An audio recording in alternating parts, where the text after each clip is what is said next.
Kull nhar ta' Sibt u Ħadd tul il-kumplament ta' Jannar il-prezz tal-vapur ta' Għawdex se jkun imraħħas għal Maltin u turisti. Il-prezz tal-passiġġieri se jkun €20 u l-prezz ta' vettura se jkun ta' €8.20.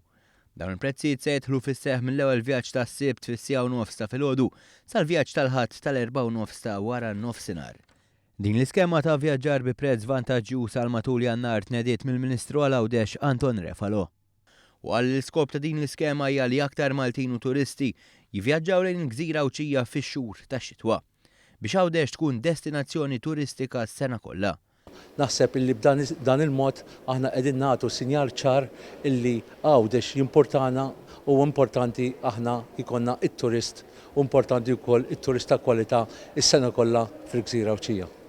Din l-iskema tlaqad b'mod pożittiv mill-Assoċjazzjoni ta' Turiżmu Awċija kif spjega l-Kap Eżekuttiv Joe Muscat.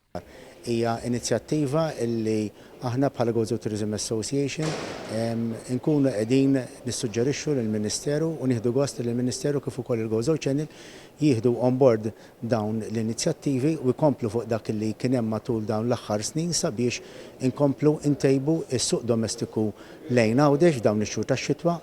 Iċ-Chairman tal-Gozo Channel Joe Cordina tkellem kif dawn it-tip ta' inċentivi waslu biex il-kumpanija ġorri iktar passiġġieri u tejjeb l-opera tagħha. Is-sena 2015 kienet sena tajba ħafna l-Gozo Channel, anzi nista' ngħid illi ksilna kull rekord li qatt kien hemm dak li għandu x'jaqsam ma' trasport u ġar ta' vetturi bejn Malta u Għawdex. Speċjalment matul il-Festi tal-Miliet